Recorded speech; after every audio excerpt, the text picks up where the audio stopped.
took a few. Thanks, friend.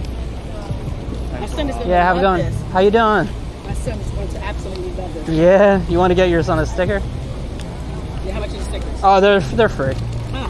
What do you call it? Are you an antinatalist? Yeah, antinatalist. My son is an antinatalist. Oh, okay, cool. I never heard of it until he told me about it. I kind of agree with him. How do you bring that up to you? He said that he started telling us that he just resents us. We brought him into this world, and that we force him to have to figure out society, and it's not fair. And he was very angry for us for some years and very suicidal. It was very hard for our family for 6 years.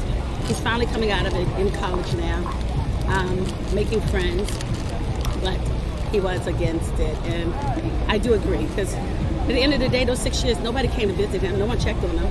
So what was the point of us bringing him in this world just to suffer? And everybody's like, well, you have to grow up and go out and figure it out yourself. Is that really fair? Like, yeah, I mean, life stable, should you be really bringing kids into the world? Yeah, I mean, life is inherently unfair. No matter how you're brought into the world, life is inherently unfair. You know, it's a giant gamble for everyone. Suffering is guaranteed. That's what life is. And so, you know, the best we can do is try to make the greatest of our situation. But we are quite literally, you know, forced into the world by our parents. We didn't ask our parents at first. We weren't screaming like, bring us here. So it is a lot to push onto someone, but people don't think about it. That's why I'm out here holding signs. People just do it on autopilot. They don't have a lot of consideration for the implications that someone's going to face. Hey, I met this guy in New York. I want you to meet him. Hold on.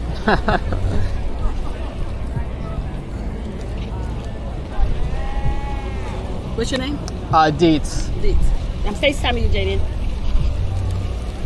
You say good morning, good afternoon, Mr. Dietz. Look what his sign says. Wait, hold on. I knew you would appreciate this. Look. I'm in New York. Look, read what it's saying on his signs.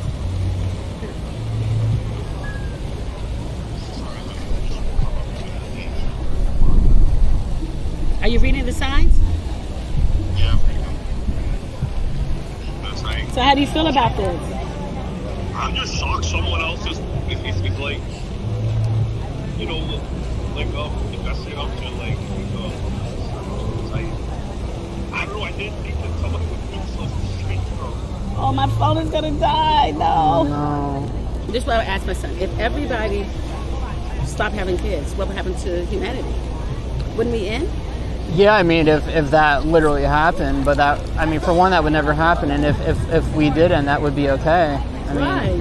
Why would it not be okay? Why does the universe need us? You're right. Where'd he go? John, Yeah. Did you hear what he said?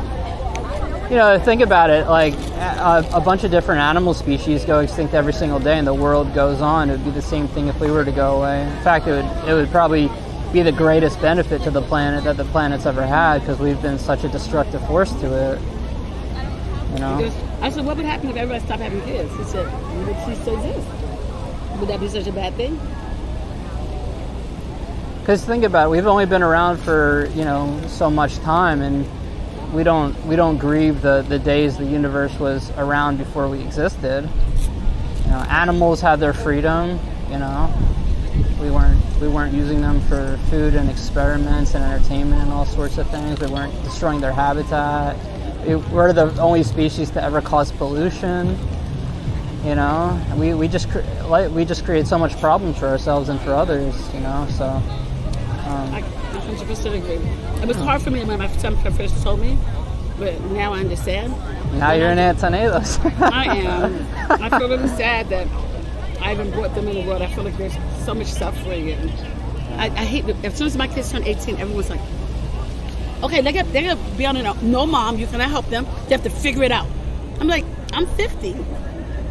It's like, says who? Yeah, why do they have to all figure it all out by themselves It's tough. at 18? And then Right. they make too many mistakes that they're making up for the rest of their lives. Yeah. Why can't we be their support? Well, yeah, I would say it's a moral obligation of yours, since you brought him into existence, to be a Exactly. safety net. I I 100% agree. Yeah, I mean, the world's way more expensive to live in now than when you were 18. Exactly. And there's just so much chaos, so We much owe going them. on. Yeah. I tell all my friends when they tell me, when kids have figured out, no, you brought them in this world, you lay down to make them. You gotta make their bed, you gotta make their fall as soft as possible. Mm-hmm. Stop telling me this, well, I brought you in this world and you gotta figure it out and tough it out. Why? Yeah. That's an old mentality, that's a third world mentality. We have control over when we want to make babies. So if you don't want kids, you can't afford them, then don't do it. Yeah. If you're gonna be their emotional and financial support, spiritual support, what do you have them for? Just so they can have cute little babies? That's literally what a lot of people do. Yeah, and then they grow up. They grow up to be little humans that are struggling in the world. Yeah.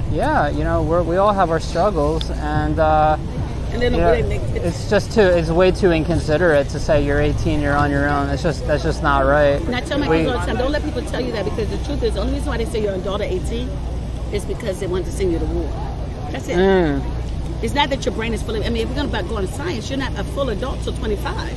So between 18 and 25, even then, there's still. But that's when you make your biggest mistakes.